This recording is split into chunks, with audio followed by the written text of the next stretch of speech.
Hello everyone, आज है 25 मार्च और आज इस वीडियो में हम बात करने जा रहे हैं टाटा स्टील के बारे में। 102 रुपए का ये शेयर है, तकरीबन 2.5% से भी ज्यादा की गिरावट कल हमें यहां पर देखने को मिली है। और पिछले कुछ दिनों से अगर आप देखोगे तो टाटा स्टील धीरे धीरे करके गिरावट दिखा रहा है। मेटल सेक्टर में एक प्रेशर बनता हुआ नजर आ रहा है जब से ग्लोबली सिचुएशन थोड़ी सी खराब हो रही है।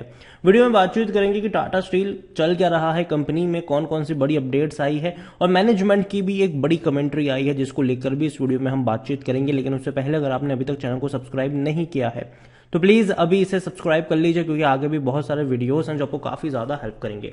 तो टाटा स्टील का जो शेयर है वो अभी ट्रेड कर रहा है 102 रुपए पर। पिछले एक महीने में अगर आप देखोगे तो 3.5% जितनी गिरावट है।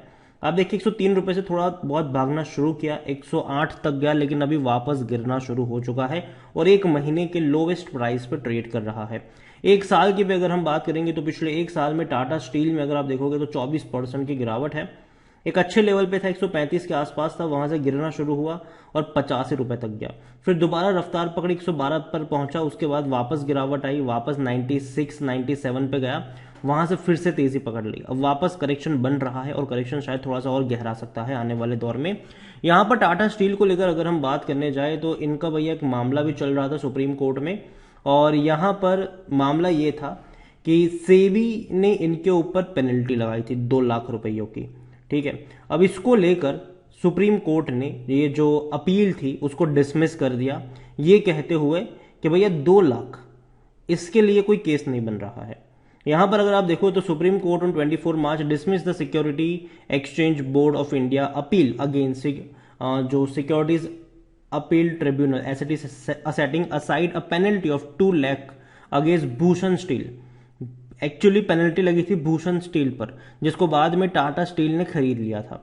यहां पर अगर आप देखोगे तो इस प्ली को डिसमिस करते हुए जस्टिस संजीव खन्ना ने रिमार्क दिया है कि it was too small an amount for SEBI to have appealed at Supreme Court and question the lawyers if SEBI file this appeal because of its ego was hurt. यहां पर उन्होंने कहा कि भैया 2 लाख रुपए बहुत छोटी अमाउंट है, उसके लिए आपने सुप्रीम कोर्ट में अपील करके रखी हुई है। तो इसको कहते हुए उन्होंने ये चीज खारिज कर दी है। अब देखिए 2 लाख की जो पेनल्टी लगी थी ना, ये भूषण स्टील के ऊपर लगी थी। ठीक है, और भूषण स्टील को बाद में टाटा स्टील ने खरीद लिया। यहां पर बैंकरप्सी में चला गया था भूषण स्टील 2017 में, and after that Bhushan steel को टेक ओवर किया टाटा स्टील ने 2018 में। और जो इनके ऊपर पेनल्टी लगी थी वो उससे पहले की लगी थी। ठीक है, तब भूषण स्टील के अगर आप देखोगे तो भूषण स्टील के ऊपर पेनल्टी पहले लगी थी, टाटा स्टील के अक्वायर करने से पहले इनके ऊपर पेनल्टी लगी हुई थी। तो यहां पर ये ऑर्डर दिया कि company has gone into July 2017 under the insolvency bankruptcy code and in view of the decision of the tribunal no penalty can be levied on the new management which came into the picture on May 18 2018। उनका ये कहना है कि देखो जो penalty है हम वो नए मैनेजमेंट पे नहीं लगा सकते हैं। द वायोलेशन इफ एनी, ठीक है, कोई भी अगर वायोलेशन कमिटेड किया गया है for the quarter ended March 2016 was on the previous management which can not be impose upon the new management. मतलब 2016 में जो क्राइम कमिट किया गया था पुराने मैनेजमेंट की तरफ से, उसकी पेनल्टी हम नए मैनेजमेंट पे नहीं लगा सकते हैं। It further noted that the non disclose for the quarter ended September 2018 December 2018 concerned, no charge has been levied against the applicant in the show cause notice। देखो यहां पर एक चीज है, ठीक है, पेनल्टी की अब 2 चीजें यहां पर निकल कर आती है। पहली चीज की देखो पेनल्टी की रकम छोटी थी या उसके लिए इसको खारिज कर दिया गया, या नया मैनेजमेंट था इसके लिए इसको खारिज कर दिया गया। अगर 2 लाख की जगह पेनल्टी की रकम कोई बहुत बड़ी होती तो डिसीजन क्या होता, ये भी एक डिबेट का सवाल है यहां पर।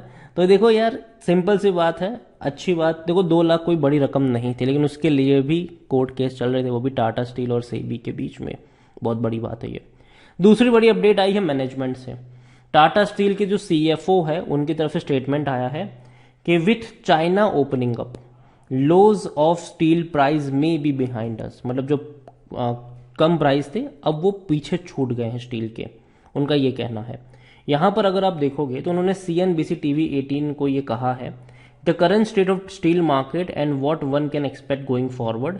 तो यहाँ पर उनका ये कहना है कि one of the biggest factor impacting the steel industries is opening up of China. देखो, हम सब जानते हैं कि कोविड में जब चाइना बंद था तो बहुत सारी जो डिमांड थी वो भारत की तरफ लौटी थी, लेकिन अब चाइना खुल रहा है तो कहीं ना कहीं एक डिमांड में श्रिंक हम सब मान के चल रहे कि आएगा।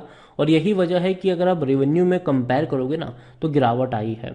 चाहे केमिकल सेक्टर की बात करो, स्टील सेक्टर की बात करो, जो कमोडिटीज वाला है वहां पर ये चीज देखने को मिली है।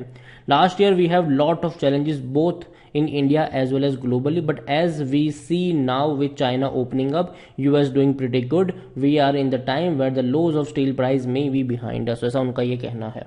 देखो, मैं भी मानता हूं कि चाइना की वजह से शायद थोड़ी सी तकलीफ होगी, लेकिन लो बन चुका ही कहना मुश्किल है। ठीक है, इनके वॉल्यूम्स देखो तो बहुत बड़ी क्वांटिटी में ट्रेड हो रहे, तकरीबन 4 करोड़ के वॉल्यूम्स हमें देखने को मिल रहे हैं। बहुत बड़ी क्वांटिटी में शेयर ट्रेड होते नजर आए हैं।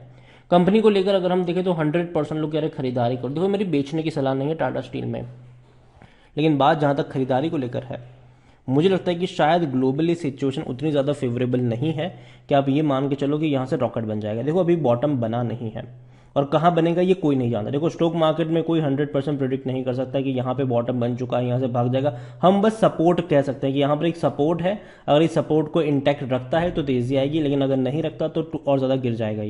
ये सपोर्ट और रेजिस्टेंस की हम बात कर सकते हैं, लेकिन ये कहना शॉर्ट कि भैया बॉटम बन चुका है यहाँ से तो दौड़ जाएगा, क्योंकि अभी वो वाली सिचुएशन नहीं है। अभी देखो, ग्लोबली सिचुएशन थोड़ी सी टेंस तो ज़रूर है, आप उससे इनकार तो नहीं कर सकते। कंपनी के बारे में अगर हम देखेंगे तो कंपनी के रेवेन्यू देखो सबसे हाईएस्ट थे, बहुत ज़्यादा थे, 2,45,000 करोड़ के आसपास के रेवेन्यू थे इनके। अब तक ये सबसे हाईएस्ट 2022 में थे, क्यों? क्योंकि चाइना बंद था तब। प्रॉफिट पे अगर आप देखोगे तो जो प्रॉफिट पहले 1,000 करोड़ में इनका निपट जाता था वो 40,000 करोड़ से भी ज़्यादा चला गया। अगर मैं इनको क्वार्टर ऑन क्वार्टर भी आपको यहाँ पर समझाने की कोशिश करूँ कंपनी में, तो क्वार्टर ऑन क्वार्टर भी अगर आप देखोगे तो रेवेन्यू में डिक्लाइन आया ज़रूर है। आप खुद देख सकते हैं कि चाइना कितना बड़ा फैक्टर है यहाँ पर। 69,000 करोड़ का रेवेन्यू था, 63 पर आया, 59 पर आया, 57 पर आया, ये गिर रहा है रेवेन्यू। ठीक है, और अगर हम बात करें प्रॉफिट्स की तो प्रॉफिट में भी गिरावट आई है, 9,700 से 7,700, फिर 1,500, और लास्ट क्वार्टर में लॉस दिखाया। एक्चुअली जो लॉस आया वो यूरोपियन कंट्री से ज़्यादा आया था यहाँ पर, और वहीं पे इनको बहुत ज़्यादा नुकसान भी हुआ था। यूरोप में इनको बहुत ज़्यादा नुकसान हुआ था, हालांकि बाद में खबर भी आई कि सरकार हेल्प कर रही है इनको, लेकिन ईयरली अगर आप देखोगे तो अच्छा लगेगा। ठीक है, ईयरली अच्छा लगेगा आपको, लेकिन वही है कि क्वार्टरली अगर आप देखोगे तो धीरे धीरे डिमांड में श्रिंक आ रहा है, और ये गिरावट कहीं पे एटलीस्ट रुकनी चाहिए, कहीं पे रुकनी चाहिए इनके। टाटा स्टील को लेकर अगर हम बात करने जाए तो इसका जो पी रेशियो 3.17 का है, सेक्टर पी 13 के आसपास का है। 78% एनालिस्ट कहते हैं खरीदारी को। देखो, सस्ता जरूर है ये। और बात करें जहाँ तक होल्डिंग को लेकर तो शेयर होल्डिंग में जो प्रमोटर के पास है वो 33.90% की होल्डिंग है, 8.18% है म्यूचुअल फंड के पास, 11.60% है डोमेस्टिक इंस्टीट्यूशन के पास, 22.59% है एफआईएस के पास। रिटेल और अदर की मिलाकर होल्डिंग बनती है 23.73%, जिनमें से रिटेल इन्वेस्टर्स 18.06% की होल्डिंग लेकर बैठे हैं। ओवरऑल कंपनी बहुत अच्छी है, देखो अच्छी कंपनी है, लेकिन शॉर्ट टर्म में हमें ये मान के चलना पड़ेगा कि डिमांड में श्रिंक आ रहा है, और पहली चीज़ तो है कि इनका रेवेन्यू और प्रॉफिट दोनों का बढ़ना ज़रूरी है। नेक्स्ट क्वार्टर के रिजल्ट्स बहुत ज़्यादा इंपॉर्टेंट हो जाते हैं इसी के चलते कि कैसे नतीजे आएंगे, क्या ये वापस नीचे की तरफ जाएंगे रेवेन्यू, या फिर यहाँ से एटलीस्ट थोड़ा बहुत जंप दिखाएंगे ये।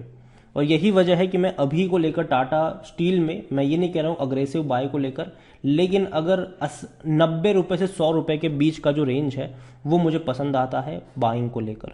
अगर वहां पर जाता है थोड़ी सी क्वांटिटी ऐड कर सकते हैं आप। अगेन मैं कहूँगा, मैं लॉन्ग टर्म की बात करूँगा, शॉर्ट टर्म की बात नहीं करूँगा। मैं लॉन्ग टर्म के ही यहाँ पर निवेश करने की बात करूँगा यहाँ पर, लेकिन तब जब सस्ता मिल रहा हो। 90 से 100 रुपये के बीच अगर जाता है थोड़ी सी क्वांटिटी ही ऐड करना। बाकी की देखते हैं कि ग्लोबल हालात कैसे रहते हैं, और ऊपर की तरफ हो जाए या फिर नीचे की तरफ होते हैं, और जब थोड़ा और नीचे अगर जाता है खराब हालातों के चलते तो वहां पर आप एवरेज करने के मौके आपको 80 से 90 के बीच में ढूंढने चाहिए। उससे ज़्यादा फर्दर गिरावट मैं नहीं मानता हूं कि शायद देखने को मिलेगी यहाँ पर। कंपनी अच्छी है, लॉन्ग टर्म की शानदार कंपनी है, डेफिनेटली जल्द से जल्द रिकवर होना चाहिए ये शेयर, और टाइम लगेगा क्योंकि ग्लोबली हालात उतने अच्छे नहीं है, चाहे बढ़ते इंटरेस्ट रेट हो, बढ़ते कोविड केसेस हो, या फिर भैया पूरे स्टॉक मार्केट की अभी अगर हम बात करें इंडियन स्टॉक मार्केट की तो टैक्सेशन लगना शुरू हो रहा है, जो भी एक है। तो शॉर्ट टर्म के लिए थोड़ी सी निराशा वाली बात ज़रूर है इन्वेस्टर्स के लिए, तो एक चीज़ यहाँ पर वो भी आ जाती है। इसके अलावा एक और कंपनी है जो भी इसी सेक्टर से जुड़ी हुई है और उसका नाम है steel authority of India. 82 rupees का शेयर है, भयंकर गिरावट कल इसने दिखाई थी। और अगर आप चाहते हैं कि मैं इसके ऊपर एक डिटेल वीडियो बनाऊं तो कमेंट में SAIL जरूर लिखेगा। जितनी ज़्यादा कमेंट आएगी उतना जल्दी वीडियो आएगा। वीडियो को यहीं बैंड करूंगा। पसंद आया हो तो लाइक करो, शेयर करो। चैनल अगर पहली बार है तो प्लीज़ सब्सक्राइब करें। और टाटा स्टील के बारे में आप क्या सोचते हैं वो भी आप मुझे कमेंट में लिख के बता सकते हैं। Thank you.